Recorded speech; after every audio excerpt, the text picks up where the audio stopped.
Oh, baby, everybody, and welcome back to Words with Wayman. I'm your host, as always, Matt Wayman. Thank you so much for tuning in. We're going to jump in. We got a very fantastic guest. Comedian Doug Morris is here. Young boy comic. Can I call you that legally? Yeah, that's fine. We're just in your house and call me young boy. Then what happens next? How old are you? I just turned 21. 21, you've been doing comedy, what, like, Technically 3 years, but I got serious like a year and a half ago. Nice. You're very, very funny. Appreciate it. How did you start 3 years ago? Let's see. 3 years ago, it was a talent show, like senior year of high school and stuff. Got to do it. You got to do it, right? Then everybody like sang that John Legend song that just came out, and I was like, well, I can't sing, and I play guitar, but I can't sing. It's just me up there. So like, what am I gonna do? Yeah. So I was like, I guess I'll just like tell some jokes or something. I was like, stand up seems cool. Yeah. And I wrote, like, at the time I worked at this Walgreens in like this really white trash As you do. town. Right, yeah. And I remember every shift I would, something weird would happen with like these really like weird people. So I would always like think about that and like think like, oh, that would be fine to say. That'd be fine to say. So I wrote it all down in this little book. And at the talent show, I read from the book. And said it was my leather-bound journal or whatever, and I played like sad music on my guitar, and I said, "Dear leather-bound journal," and I said something crazy that would happen at the Walgreens, and my high school was in a town with like rich people, so they ate the white trash. Loved stuff. it. Loved it, and laughing at the poor. And you whatever. got the juxtaposition right away of the rich between the poor. Exactly. I was like, well, this is gold. So they loved it, and I won the talent show, and got like a standing ovation or something like that. I think they were just glad it was something pretty different awesome. and not like that John Legend song. My dream would be like that song. you were next and like the dude right before you played it, and you're like, Yeah. oh god, no, I can't play that. I know. Give me my notebook. Can I just tell some jokes? I'm forced into this. Well, yeah. And then I also did it. I said those Walgreens stories, and I also told the story of what happened like a month prior with this girl that I asked to prom, and she like denied me. So I kind of like told a joke about that on stage, and she was really humiliated, and it was pretty petty, but like it was great. That's the best, right? Like so like her cousin was like, hey, you know what? Because her cousin's my friend. Her cousin was like, hey, you should ask blah blah blah to prom because she's not going with anybody, and you're not going with anybody. I was like, okay, of course. So I was like, I got to think of something elaborate enough, but not too elaborate. So I went home and I fried some bacon. As you do. And I put it in a little basket, and I wrote a note that said, will you go to prom with me because you're baking me crazy? And that's pretty good. I thought it was great. Who says no to that? Yeah. And sat for overnight in my locker for half a day, and she walked by, and I was like, hey, I got to show you something. And she was like, what? And like approached me, and I opened my locker. She was like, why does your locker smell like meat? And I gave it to her. And she read the note, and she was like... And no one's ever been like, and then been like, no one's ever. So I gave it to her, and she was like, I'm waiting on someone else to ask me. Oh my god! Yeah, so I sort of like told that story in like a joking manner at the talent show, and everyone knew. So I was like, I might as well own it, She's like, do you want this bacon back? And I'm like, I ate the bacon. Yeah.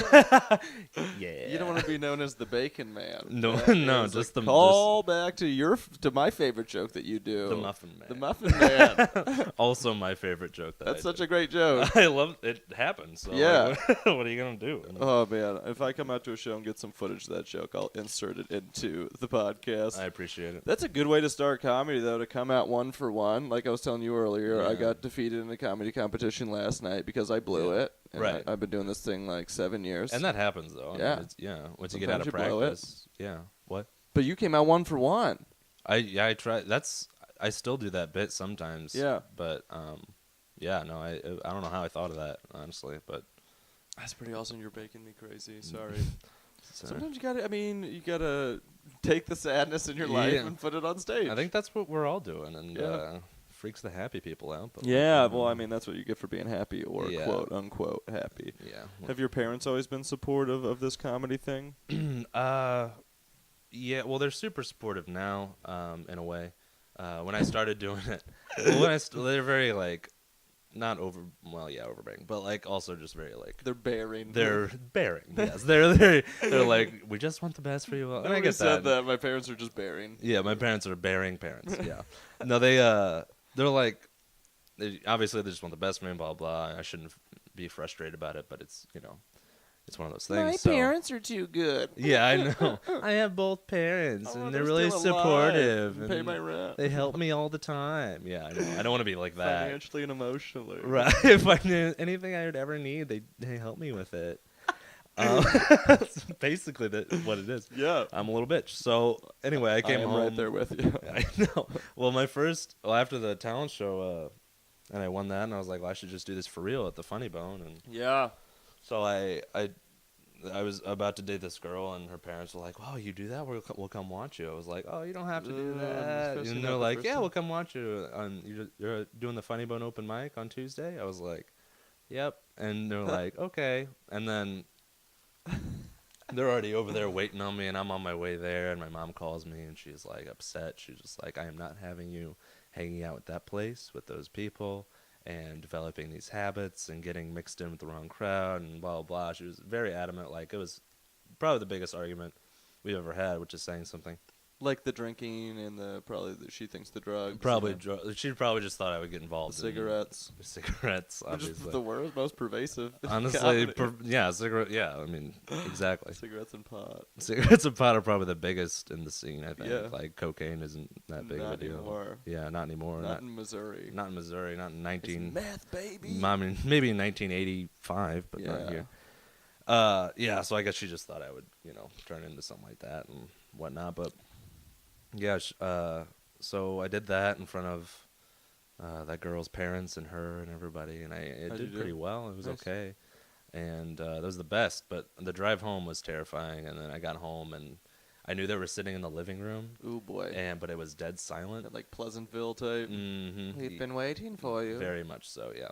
So I walked in the door, and I knew they were there, and they were completely silent, and they like threatened to throw my shit on the front lawn, blah, blah, blah, kick me out and stuff. That's such a crazy reaction to stand-up comedy, I guess. I know, My parents weren't really one way or the other. They're just like, oh, that's the thing that you're doing. Yeah. Oh, cool, Matt. Well, pretty much. Finish school, I guess. Yeah. It was never taken serious or... Yeah. I mean, I was badly. I was supposed to be I don't know what I was supposed to be. My grandpa was... Doctor? No, I'm not smart enough to be a doctor. My grandpa was a cop. My dad was a cop. My brother-in-law was a cop. Oh, really? Yeah, and I do this. So. You see, I mean, it seemed like if you would be a cop, you'd be one of the good ones. I'd be like a really cool. You'd be like the cool cop. I'd be like the cop that'd be like, "Hey, kids, like, guys, give me the fireworks, then you go shoot off the fireworks." Yeah, exactly. I'm the fun one. I'd be like one of those super bad cops. Super bad, but also real good. Nice. You're pretty new into comedy, but it seems to me that you already have like a comedic voice that's pretty strong. What would you put that as? Did you just find it kind of quickly, or were you always just telling stories of like stuff that you actually felt? Well, I would, my delivery and my stage presence is not really an act. It's just me me talking same person. up there. Yeah, it's the same person. Which it should be. I mean, that's that's the goal. how I feel too. Yeah, just to be honest and conversational and just open, free form. That's what I like anyway. But yeah, I've always kind of been like that. I've always kind of been like wanting to tell stories and whatnot. And now I just finally realized like, oh, maybe I should do stand-up instead. And now it's my thing. And it's nice just to have a thing, Yeah, a thing that makes you different and not right. just like a normal person. I feel like it also makes tragedy not as bad because you're like, not that I can just turn this into a joke, but once you blow it in front of so many people, it's like what could really be bad? What could really, I mean, I've experienced this, and this was like the height of like disappointment, and like you could just work off of that, Yeah, of course. And then people will also be like, if anything bad happens in your life, like, oh, it'll be great material for you. It's like, but I'm still a person, so maybe stop doing that. I have empathy. I'm not a sociopath. Yeah, what the hell? Sociopath comic. That's always been like a bit. That would be really funny. Doesn't know emotions. A comic that doesn't know emotions and can't feel things. Yeah, that's what everybody thinks that we are. I feel like a lot of the times. But really, it's the exact opposite. I think it has to be the exact opposite. Right, you wouldn't be able to relate. Right, you couldn't relate. You don't have this sensitivity to like, I don't know. You'd come off like a real ass. Mm-hmm. I think, you would just come off so far above people. I think you can kind of see that a little bit in comedy. But. Definitely, in general. How do you, because you go to school all the time, what are you studying in school? So it was kinesiology, and I got a personal training certification and whatnot, and then I switched because I realized everyone in that field, like... What is kinesiology? Kind of douchebag. Like, it's like That's how much I paid attention in college. What is What is science? that? Kinesiology. Oh, what was that? Knickknacks. It's like The study of knickknacks. the study of knickknacks, actually. It's like the study of how the body works and like exercise science. Cool. Stuff Okay, like okay, that. nice. Yeah. And then I realized I just would hate that because I didn't want to be a PT or an OT. I hate school. I can't do it. I have like severe adult ADD and everything. So, and that's what they said anyway. I took a bunch of tests, and so I switched from that to advertising, creative writing minor, so I could just kind of put all my interests in one basket and keep going with it. But. Yeah, I think comedy is definitely just an extension of like creating things. And advertising can only help, with stuff like that. Yeah, I mean, we've talked about this before, but I think I'm surprised that more comedians are not in advertising because it seems so parallel to me in the thinking of it all. And when you got comics that like don't advertise at all, and then wonder why no one's showing up. And just or for just the fact that like I'm coming up with ideas for like marketing strategies and stuff like that. Yeah, and it's like we just think differently, but it's all you have to think. How do you get a laugh really quick? And I feel like every advertising company should have a comedian on retainer. Some sort of self-promoter or some just know what you're doing. Like if you're promoting yourself. You got into producing shows shortly after you got into it. How did that start? Let's see. I guess we were at Hey Guys, and he was like, you guys run the show, blah blah blah. We were like, yeah. So we're just running a showcase once a month at Hey Guys. Nice. And then I put together one at Artisan Bakery in Edwardsville, and that went super well. And it was real fun. Is it? I mean, there's stuff to do in Edwardsville, right? Or I mean, you just have a pretty good draw over there because you know so many people. I know a lot of people there, and then also we don't do anything like that in Edwardsville. Yeah. So like it's like, whoa, stand-up comedy, like it's weird, but we'll go. And usually the crowd's pretty good. Sometimes you got like real dumb people that are like, like they're just not getting it. Like they're just like taking it face value. I don't know what these words mean, so I'm gonna get upset. Exactly. I did that show in the middle of the Mexican dining room during service. Yeah, that was pretty sweet. There's like 2-year-olds. Honestly, well, we told her like, don't bring your kids at 9:00 at night on a Friday because we're doing a stand-up comedy show, and then stop being pissed at me about it. Like one guy at the other show we did there, he. Brian McDowell. Yeah. Super funny. Yeah. He did great. He like really brought up the room, and this guy like walked out, and we were all standing by the door, so everyone had to like look at us before they left. And this guy like stops and he like looks at Brian. This is after his wife already stormed out. He looks at Brian and like he's like, "Hey, you got a day job?" And he was like, "Yeah." He's like, well, you better keep it because you're going to need it. And I was just like, oh, okay. Like, that was the worst burn ever. I know. I was like, that's just a dumb thing to say, too. Like, and I need it now, like, obviously. But hey, that's funny. That's I was like, that's so stupid. Like, I would be offended if that wasn't such a bad burn. No, what the hell? Keep it coming. Keep it. And see what else you got. I've done poorly in front of my mother, and she's. Yeah. I've done. My mom actually, non-ironically, one time told me. I did well and to keep up the good work. Oh, God. Like, I feel like my mom has done that several times too. Right, like it was, your material is good or something. Yeah, I know. It's like some sort of backhanded like. Yeah, I did a show in Kansas City a couple weeks ago, and just like it was a really really fun show. I don't want to knock anything, but by the time I got up there, the crowd was kind of tired, and I was headlining it and doing 30 minutes, and just wasn't the best setup, kind of. And I did poorly in front of like my mom and all my aunts, and they know I've been doing this thing for like 7 years. So is Matt still telling jokes? Or and then it's like, yeah, let's go see him. And then it's just like not the best. Isn't it just the worst feeling? You can't explain to them that you're normally better than that, right? Or like this is just a poor setup or something. It's just like because they don't get all they know is like good or bad. So yeah, and you're just like, what do you do after that? Is this whole thing a sham? So go cry. Yeah, I don't even know, but it always makes me feel bad for like 2 days, and then I'm like, all right, I'm back. All right, I'm back. Let's keep going with this.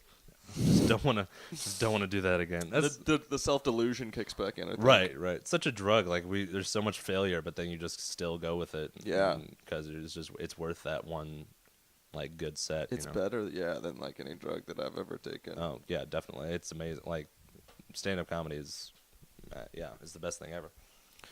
What would you give? We're gonna get out of here in just a second, but what would you give for like advice for somebody that's like starting stand up, or just like what would you have wished somebody would have told you when you started? Oh man, let's see. Besides, don't invite your soon-to-be girlfriend's Yeah. parents to the first show. Don't tell anybody and just go do it. Yeah, honestly, go there by yourself, which is gonna be terrifying, but you Yeah. got to do it anyway, and you just got to be over the hump and take risks and do what makes you laugh, not what you think is gonna make other people laugh. That's Because awesome. I think that's where it starts. Like, Yeah. that's funny to me. Let's see if I can communicate that in a way so people That's a know great. that. That's really awesome advice. Yeah, Because that's probably why your voice is so clear. Yeah, it's just I was like, this is hilarious to me, and it's only going to be hilarious to them if I say it in an accurate way. And I think that's sort of the art of it, is making non-funny things funny Yeah. by saying them in a different way. So. That's really great. I also want to add to that, nobody's probably going to talk to you for that long once you get to that like mic, and every comic has a different gestation period on how long Oh, definitely. before they'll talk to you, and Yeah. some of them think they're really cool. Well, that's the thing is like, some of them think they're super cool and like clicky, and then like they stick together and don't talk to anybody, and then the other ones are just awkward and like they're very nice, but like you don't. It's not you. You wouldn't know it. Yeah. So Yeah. there's a fine line. I mean, obviously there's assholes everywhere, but you know it's. There's whatever. dinguses in comedy too. Yeah. Before we get out of here, give the people where they can find your stuff or your shows on the interwebs. Yeah. So I have a couple videos up on YouTube. If you search just Doug Morris. Morris. Morris. For people that For people that don't know how to don't translate spell words. well. I don't know. And yeah. So Doug Morris. Find me on Facebook or on YouTube or anything like that. And yeah. And just before we get out of here, your social security. No. Yeah. Also on Hey Guys comedy website, there's a picture of me from junior year of high school that he used. Really? Yeah, and if you click on that, you get a link for tickets to the next show. That's so. hilarious. Yeah. You gotta use those high school pics for something. Yeah, I mean, you know? I guess I have more recent pictures. Whatever. I don't They know. refuse to use them, guys. Yeah, Thank you so exactly. much out there for listening. We'll be right back with a part 2 with Doug Morris. Yeah, And thank you. thank you. Bye-bye.